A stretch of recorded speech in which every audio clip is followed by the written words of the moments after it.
कभी सोचा है भूतों की कहानियां हमें इतना क्यों डराती हैं?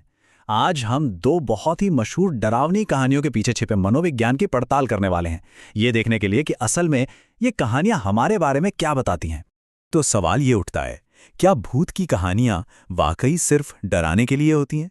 या फिर इनका मकसद कुछ और है, कुछ ऐसा जो हमारे अंदर बहुत गहरे तक पहुंचता है?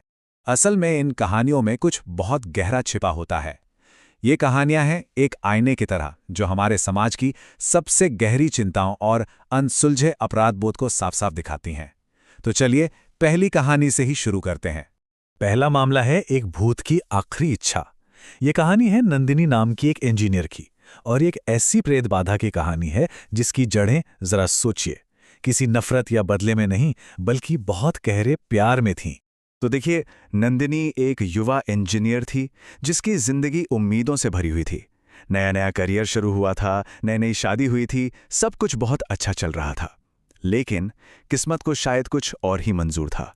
एक दिन उसे कंस्ट्रक्शन साइट पर वापस बुलाया जाता है और वहीं एक भयानक हादसे में उसकी जान चली जाती है। अब जब वो बिल्डिंग पूरी हुई और लोग वहां रहने लगे तो अजीब चीजें होने लगीं। रात होते ही लोगों को दर्द भरी चीखें सुनाई देती थीं। ये कोई मामूली आवाजें नहीं थीं, ये नंदिनी की दर्दनाक मौत की गूंज थी जो उस बिल्डिंग में कैद हो गई थी। तो सवाल ये है कि नंदिनी की आत्मा वहां फंसी क्यों थी?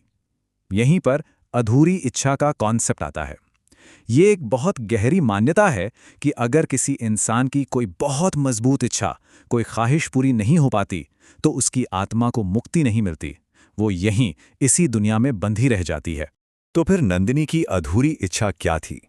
कोई बदला, कोई शिकायत नहीं, बल्कि एक बहुत ही सरल और गहरी इच्छा थी।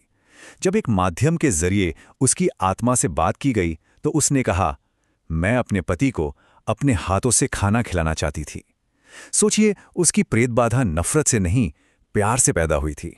तो इस मुश्किल का हल कैसे निकला? इसका समाधान भी उतना ही व्यक्तिगत था। उस माध्यम ने नंदिनी के पति विनोद से संपर्क किया। पूर्णिमा की रात नंदिनी की आत्मा को माध्यम के शरीर में बुलाया गया और फिर माध्यम के शरीर में होते हुए नंदिनी ने विनोद को आखिरी बार अपने हाथों से खाना खिलाया। बस उसकी ये आखिरी इच्छा पूरी होते ही उसकी आत्मा को शांति मिल गई, उसे मुक्ति मिल गई। तो इससे हमें क्या समझ आता है? यही कि जब किसी प्रेत बाधा की जड़ एक गहरे व्यक्तिगत लगाव या प्रेम में हो तो उसका एक शांतिपूर्ण समाधान भी मुमकिन होता है। एक इच्छा पूरी हुई और वो दुख का चक्र वहीं समाप्त हो गया। लेकिन तब क्या होता है जब किसी भूत की जड़ व्यक्तिगत प्यार में नहीं बल्कि समाज के डर और शर्म में हो? हमारी दूसरी कहानी अनीता और प्रिया की हमें एक ऐसे ही बहुत अंधेरे रास्ते पर ले जाती है। इस कहानी की शुरुआत होती है एक चोर से। वो एक बंद घर में घुसता है, ये सोचकर कि घर पूरी तरह खाली है। लेकिन अंदर उसे जो नज़ारा दिखता है वो उसने सपने में भी नहीं सोचा था। एक बहुत ही भयानक दृश्य। घर के अंदर उसे एक माँ और बेटी की लाशें मिलती हैं, अनीता और प्रिया की। और यहीं से एक भयानक अपराध की परतें खुलना शुरू होती हैं। पुलिस की जांच में जो बात सामने आई वो दिल दहला देने वाली थी। देखिए, प्रिया अपने प्रेमी से शादी करना चाहती थी, वो मां बनने वाली थी, ये थी उसकी इच्छा। लेकिन उसकी मां अनीता के मन में एक ही डर था, समाज क्या कहेगा, परिवार की इज्जत, प्रतिष्ठा।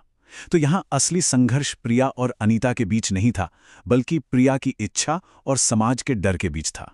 ये लड़ाई थी प्रिया की व्यक्तिगत इच्छा यानी प्रेम और अनीता के सामाजिक डर यानी शर्म के बीच। और अनीता के लिए समाज से मिलने वाली शर्म का ये डर अपनी बेटी के प्यार और उसकी आने वाली जिंदगी की खुशी से कहीं ज्यादा बड़ा हो गया था।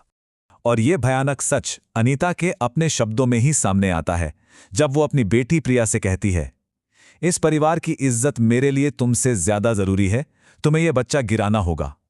सोचिए, समाज के दबाव ने एक मां को कहां लाकर खड़ा कर दिया।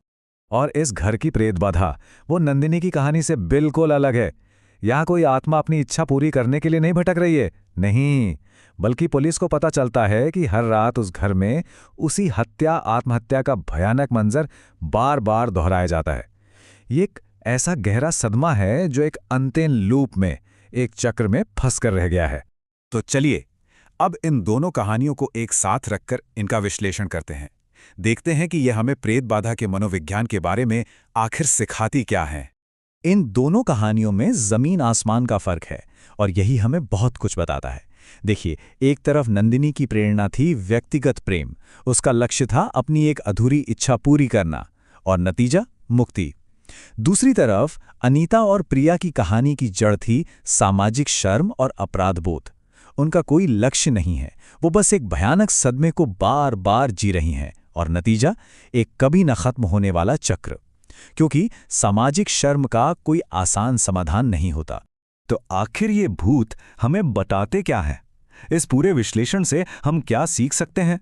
देखिए, ये साफ है कि ये सिर्फ डराने वाली कहानियां नहीं हैं। सबसे जरूरी बात यह है कि ये शहरी किंवदंतियां, ये अर्बन लेजेंड्स, असल में मनोवैज्ञानिक कहानियां हैं। ये प्यार, कर्तव्य और खास तौर पर लोग क्या कहेंगे वाले सामाजिक डर जैसे अदृश्य दबावों को एक शरीर, एक रूप देती हैं।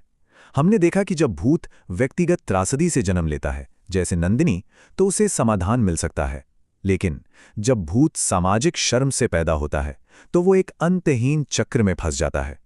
मतलब इन कहानियों का असली राक्षस कोई आत्मा या भूत नहीं, बल्कि खुद हमारी कोई भावना या समाज का बनाया हुआ कोई नियम होता है। और शायद इसीलिए ये कहानियां कभी पुरानी नहीं होती, पीढ़ी दर पीढ़ी चलती रहती हैं। वजह यह है कि ये सिर्फ हमें डराती नहीं है, ये जिंदा हैं, क्योंकि एक मनोवैज्ञानिक स्तर पर ये सच्ची हैं। ये उन सच्चाइयों को दिखाती हैं जिनसे हम सब कहीं ना कहीं जूझते हैं। और ये विश्लेषण हमें एक आखिरी सवाल के साथ छोड़ जाता है। जरा सोचिए, हमारी अपनी जिंदगी में ऐसे कौन से अनसुलझे डर, कौन सा अपराध बोध या कौन सी अधूरी इच्छाएं हैं जो भूतों की तरह हमारा पीछा करती हैं?